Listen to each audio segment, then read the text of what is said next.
Hey, what's going on, everyone? This is DK Smith checking in with you. Right now I'm in Brooklyn, New York. I'm hanging out. It's a nice day, a little overcast, but still warm, enjoying the summer in New York City. A question that I've been getting in my DMs a lot recently has been on the topic of college, right?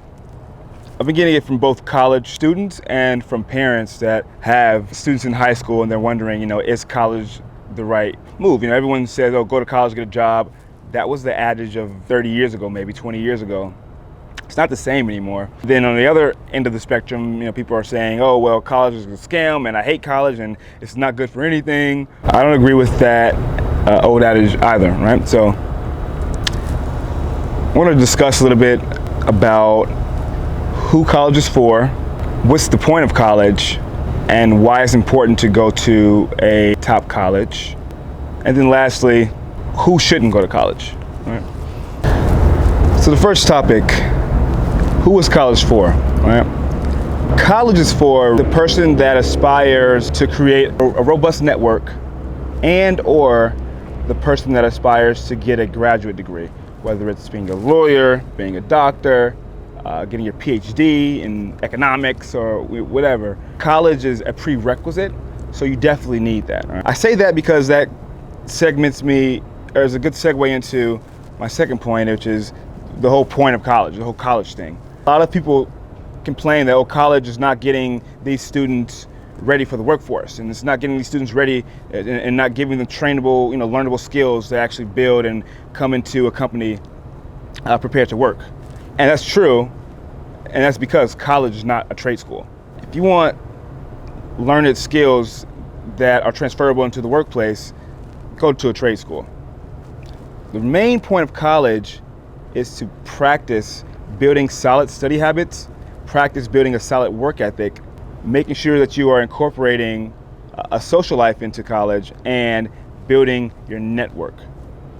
What you're there for is to make friends and to find people who are like-minded, who like similar things, and to build a network. So when you want to start your business, when you want to get a job, when you want to eventually go into a field and follow your passion, you will have someone to reach out to. You will have several people to reach out to, and a growing network and a growing alum, right? Have a strong alumni base. That is the true point of college. So for me, going to the University of Miami, that gave me a robust network in South Florida and on the East Coast. A little known fact about me, I actually went to 4 different colleges. Yeah, 4. And graduated in 4.5 years. Took a semester off. But for me, I wanted to find the right fit, right? I wanted to find that perfect fit of challenging classwork, a robust alumni association, and a brand name. It's really for the name, it's branding, right? It's, why is Apple famous? Why is Samsung famous? Why are these big companies famous? Is because of the brand they've built. When you go to a Harvard, you come out and people assume that you're intelligent, right? There is a presumption of intelligence every time you walk into a room, whether it's Brown, Yale, University of Miami, top school in South Florida. You built that credibility. That's really the importance. And you'll be surrounded by students who have that in mind and who are incredibly talented. Some come from good families, some come from good backgrounds, others work their butt off to get to this position, the same position that you're going to be in. And that's why you want to go to a top college and do the best you can. And you're not guaranteed a job after college. You're definitely not. If you want to take the path I took, going to college and then going straight to law school, obviously college is a necessity, it's a prerequisite. But the people I met in college, in undergrad, helped me study for the LSAT. They helped me apply. They gave me guidance. When I moved to New York for law school, they were the people I hit up. When I first got here, that's who I knew, right? When as I'm building my business and growing my brand, they're the people I'm calling to reach out to. Hey, can I bounce this idea off of you? Because they are incredibly smart. And same thing with law school. Going to a top law school, you get that network, times a million, right? Going to an NYU Law, Columbia, a Yale, a Stanford, a Harvard, a U Chicago, even in Michigan and the UVA, these top schools, they are, full of incredibly talented, driven, ambitious individuals, and that's who you want to surround yourself with, right? So, it's going to automatically make you step your game up, when you're surrounded by talent. And that's really, the point of going to these schools and these grad schools and whatnot. Education obviously is cool, it's great. You want to build good study habits, but it's not everything. You can be the smartest person in the world and not necessarily the wealthiest. And actually, the wealthiest person is probably not really the smartest, right? I'm sure you've all heard about, the whole C's get degrees, and A students are just like workhorses for corporations, and that's fine, that's cool. But I don't subscribe to that one size fits all model. But suffice it to say, you definitely need a healthy balance of good study habits and building a robust network for your personal brand, in college. And then lastly, who shouldn't go to college? Hey, listen, if you already have a good network, you don't want to be a doctor, you don't want to be a lawyer, you don't need any, you don't want to pursue anything that requires an undergraduate degree. Let's just say like software engineering, programming. I have really good friends that are incredible programmers, never once went to college. It actually would behoove you to not go to college, right? Because you can work remotely, you can build this network, you can build on your own.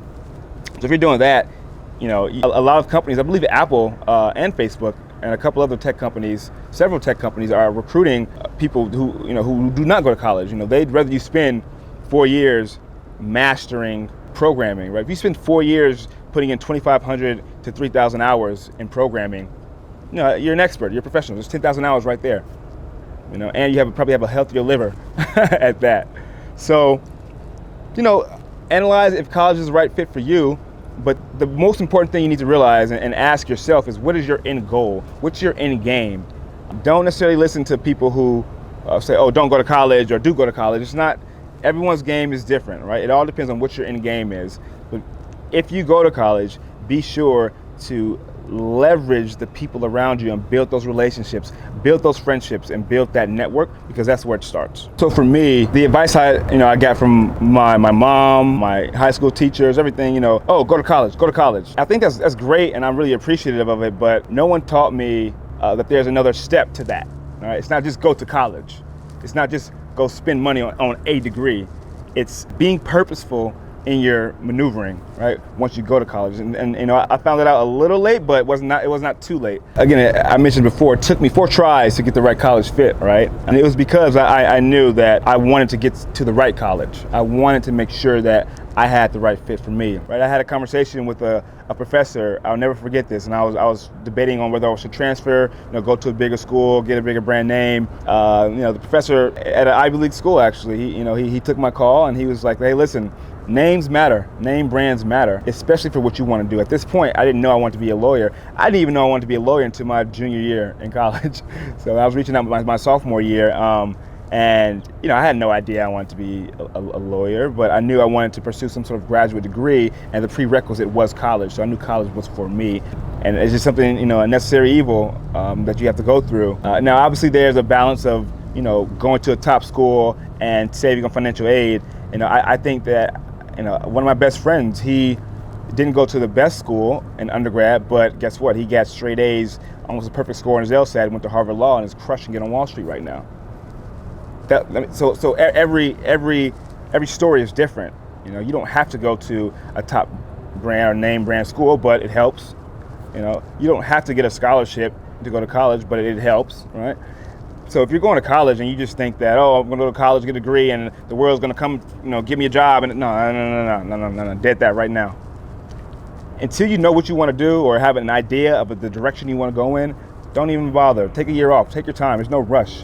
Why are you rushing? You're 18 years old. Why are you rushing? Go work somewhere. Get some experience. Figure it out. My brother, I think he did, the smart way. He took a couple years to figure out what he wanted to do, work some jobs, build a work ethic that way, and then decide to get a degree. That's going to propel his career through the roof, really, right? And so, and he didn't go to college for a few years, until a few years after high school, and so that's okay. There's no rush at all. You don't have to be, you don't have to follow the beaten path of high school, college, right? Even look at I think President Obama's daughter, one of his daughters, right? She took a gap year, right? It's a gap year. I mean, it's okay. You can do that. There's nothing saying you can't go work. You can't. Start off in community college and then transfer to a bigger school. That's okay. That's all okay. You know, it depends on the right fit for you. There's no one size fits all answer. You have to do an internal analysis. If you're a parent, you have to help your child do an internal analysis and perform, you know, some soul searching, right? Sit down with your kid and say, hey, listen, what do you want to do? You know, maybe your numbers aren't the highest. Maybe you want to take a year off to work and study on your ACT, your SAT, get those numbers up so you can get a scholarship to a better school, right? There's no right. You don't have to go when you're 18, right? So yeah, you know, don't prescribe that, and don't listen to people saying, oh, don't go to college. You know, go to college if it's what's right for you. And I'd say go to the right college. Don't just go to any college. You know, you don't want to piss away your money, and after 4 years you have a bad liver and 200 grand in debt. That's a terrible decision, right? With no job prospects. Now, if you have 200 grand in debt, you know, and you're coming out of college working at a place that's going to make you 120 grand a year or 100 grand a year, something like that, that's a good investment, right? Because your ROI is exponentially higher. The short term, 100, 200 grand in debt is not a lot if you plan on working your tail off for the next 20, 30 years and, you know, making $1 million by the time you're 35 or 34, which a lot of careers will allow you to do that. But, you know, that's a bet on yourself. You have to bet on yourself and have the confidence to know, you know, your own work ethic. You know, if you don't want to work that hard, you don't want to, bust your butt and get to these top schools and get to these top jobs and get this top salary, you know, for the rest, you know, for 5-10 years, don't get into all that debt. You know, I have plenty of friends that have zero debt, you know, and made decent money and are now in management positions and happy and buying their first house, right? For me, I know that this is a long-term game. This is a long-term game. So, you know, what are you willing to invest in yourself? How confident are you that you're going to be a millionaire, you know, 5 to 10 years out of college? And that depends on your work ethic. That depends on how much you invest. That depends on how much you're willing to sacrifice. What are you willing to put in, right? This life will give you anything you want. You know, you gotta, you can name your price, but it always comes with a cost. So analyze your costs. All right, this is DK Smith again, live with you in Brooklyn, New York. You know, follow me on Instagram at @MR_DK Smith. Subscribe to my YouTube channel. Check out, you know, my brand, my company I'm building, dksmithandco.com. You know, we're helping underserved nonprofits, businesses, and startups grow, trying to level the playing field for them in terms of professional services and management consulting services offered, as well as I have several partners working, you know, with accounting services and legal services we can provide you as you try to help your brand and grow your business and even sell your business. We have exit planning strategies too. So, yep, signing out. Thanks for listening. Talk to you later.